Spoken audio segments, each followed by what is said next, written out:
ஒருபுறம் பிள்ளையானை கைது செய்து வைத்துள்ளனர். ஏனென வினவினால் உயிர்த்த ஞாயிறு தாக்குதல் தொடர்பான விசாரணைக்காக கைது செய்யப்பட்டார் என கூறுகின்றார்கள். இருப்பினும் அவருடைய தடுப்பு காவல் உத்தரவில் உயிர்த்த ஞாயிறு தாக்குதல் என பதிவிடப்படவில்லை. ஆனால் தடுப்பு காவல் 3 மாதங்கள் நீடிக்கப்பட்டது. தடுப்பு காவல் உத்தரவில் உயிர்த்த ஞாயிறு தாக்குதல் என பதிவிடப்படவில்லை என்ற போதிலும் ஊடகங்களில் உயிர்த்த ஞாயிறு தாக்குதல் காரணமாக பிள்ளையான் தடுத்து வைக்கப்பட்டுள்ளார் என அவர் மேலும் தெரிவித்தார். பாதாளொழுக்க குழு உறுப்பினர் கெகல்பத்ர பத்மேவின் தொலைபேசியில் தென்னிலங்கையில் நடிகை ஒருவர் தன்னுடைய காதலனுடன் நெருக்கமாக இருக்கும் காணொலி கண்டுபிடிக்கப்பட்டுள்ளது. குறித்த நடிகை தன்னுடைய காதலருடன் நெருக்கமாக இருந்த காணொலியை பத்மேவிற்கு அனுப்பி வைத்துள்ளதாக தெரிவிக்கப்படுகிறது.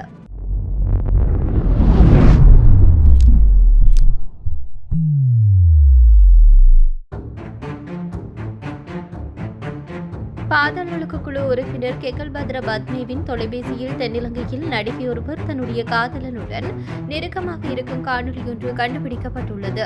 குறித்த நடிகை தன்னுடைய காதலருடன் நெருக்கமாக இருந்த காணொலியை பத்மேவிற்கு அனுப்பி வைத்துள்ளதாக தெரிவிக்கப்படுகிறது. பத்மேவின் தொலைபேசியில் தென்னிலங்கையை சேர்ந்து 5 நடிகைகள் மற்றும் மிஸ் ஸ்ரீலங்கா பட்டம் வென்ற ஒரு மொடல் நடிகை தொடர்பான தகவல்கள் தெரிய வந்துள்ளது. அண்மையில் இந்தோனேஷியாவில் வைத்து கைது செய்யப்பட்ட கெகல்பத்ர பத்மே மேலதிக விசாரணைகளுக்காக குற்றப்புலனாய்வு திணைக்களத்திடம் ஒப்படைக்கப்பட்டிருந்தார். பத்மேவின் கையடக்க தொலைபேசிகளும் குற்றப்புலனாய்வு திணைக்களம் மூலம் பகுப்பாய்வு செய்யப்பட்டு வருகிறது. இந்த நிலையில் குறித்த 6 நடிகைகளையும் குற்றப்புலனாய்வு திணைக்களத்திற்கு வரவழைத்து அவர்களிடம் வாக்குமூலங்கள் பதிவு செய்ய தீர்மானிக்கப்பட்டுள்ளது. மேலும் ஏனைய 5 நடிகைகள் மற்றும் மிஸ் ஸ்ரீலங்கா மொடல் நடிகையின் புகைப்படங்கள் பத்மேவின் தொலைபேசியில் கண்டுபிடிக்கப்பட்டுள்ளது. அந்த புகைப்படங்களில் பெரும்பாலானவை வெளிநாடுகளில் கெகல்பத்ர பத்மேவுடன் எடுக்கப்பட்டவை என்றும் தெரிவிக்கப்படுகிறது. இந்த நிலையில் தென்னிலங்கை நடிகையான பியூமி கன்சமாலியிடம் இது தொடர்பிலான வாக்குமூலங்கள் பதிவு செய்யப்பட்டிருந்தமையும் குறிப்பிடத்தக்கது. இதேவேளை கெகல்பத்ர பத்மே டிசம்பர் 2ஆம் தேதி வரை குற்றப்புலனாய்வு திணைக்களத்தின் காவலுக்கு வெளியே மாற்றப்பட மாட்டார் என முன்னர் வழங்கப்பட்ட உத்தரவை மேல்முறையீட்டு நீதிமன்றம் நீடித்துள்ளது. தன்னுடைய மகனின் பாதுகாப்பை உறுதி செய்யும் விசாரணையின் போது அவரை எந்த வெளிப்புற இடத்திற்கும் அழைத்துச் செல்வதை தடுக்கவும் நீதிமன்ற உத்தரவை கோரி பத்மேவின் தாயார் தாக்கல் செய்த ரிட் மனுவில் விசாரணையின் போது இந்த நீடிப்பு வழங்கப்பட்டுள்ளது.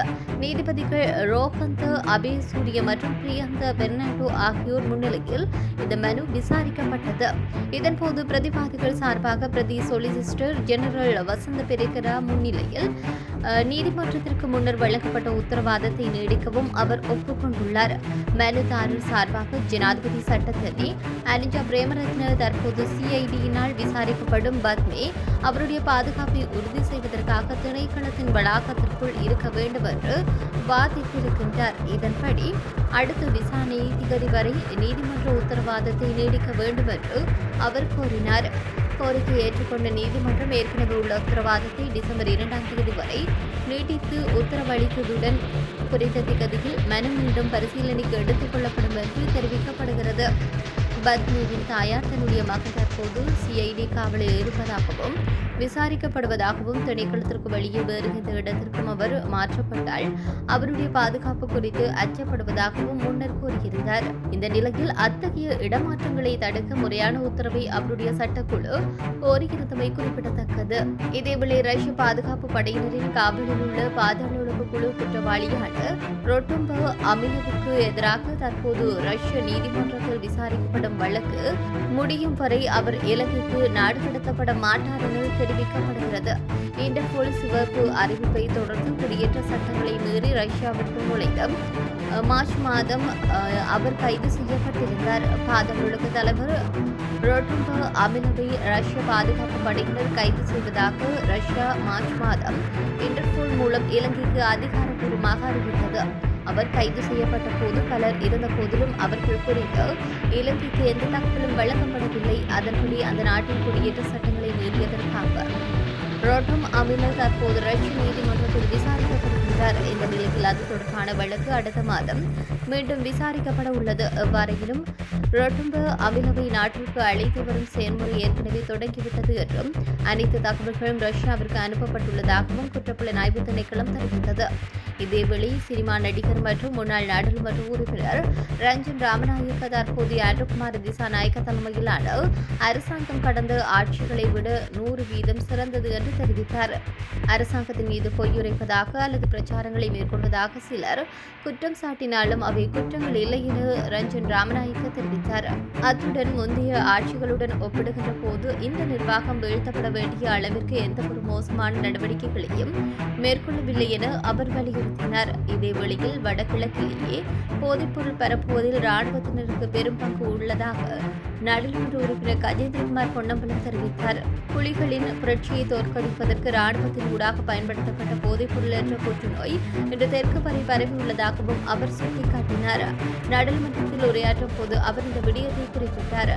யுத்த காலத்தில் புலிகள் இயக்கத்தின் கட்டுப்பாட்டு பகுதிகளில் போதைப்பொருள் பூச்சிய பாவனையில் இருந்தது. அவர்கள் மக்களை பாதுகாக்க வேண்டுமென்ற விருப்பத்துடன் இயங்கியதனால் இது சாத்தியமானது.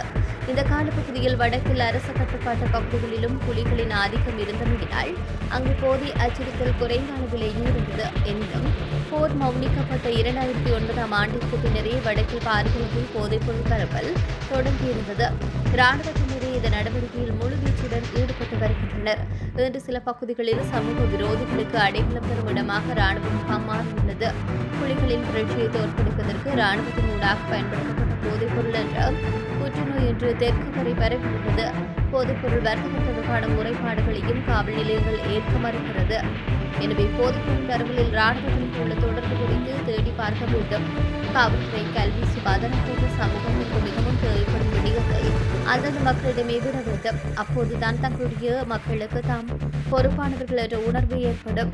மாறாக வடக்கு கிழக்குடன் எந்தவிதமான தொடர்பல்லாத தரப்பினரால் அங்குள்ள பிரச்சினைகளை ஒருபோதும் தீர்க்க முடியாது.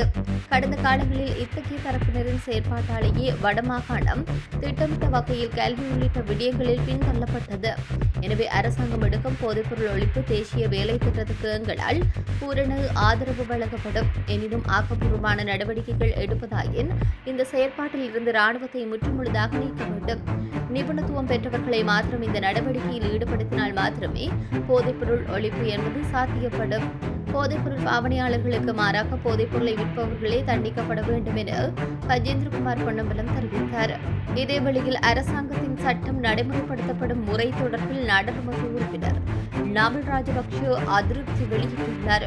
இது தொடர்பில் நாடாளுமன்ற அமர்வில் அவர் கருத்து வெளியிட்ட போதும் பிள்ளையானின் கைது தொடர்பில் கருத்து வெளியிட்ட போதே நாமல் ராஜபக்ஷ இவ்வாறு அதிருப்தி வெளியிட்டுள்ளார். இது தொடர்பில் அவர் தெரிவிக்கின்ற போது, நீங்கள் காவல்துறையினரை கொண்டு சட்டத்தை முறைப்படுத்த பாருங்கள்.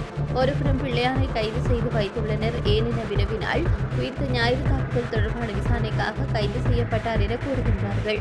இருப்பினும் அவருடைய தடுப்பு காவல் உத்தரவில் உயிர்த்த ஞாயிறு தாக்குதல் என பதிவிடப்படவில்லை. ஆனால் தடுப்பு காவல் 3 மாதங்கள் நீடிக்கப்பட்டது. தடுப்பு காவல் உத்தரவில் உயிர்த்த ஞாயிறு தாக்குதல் என பதிவிடப்படவில்லை என்ற போதிலும் ஊடகங்களில் உயிர்த்த ஞாயிறு தாக்குதல் காரணமாக பிள்ளையான் தடுத்து வைக்கப்பட்டுள்ளார் என அவர் மேலும் தெரிவித்தார்.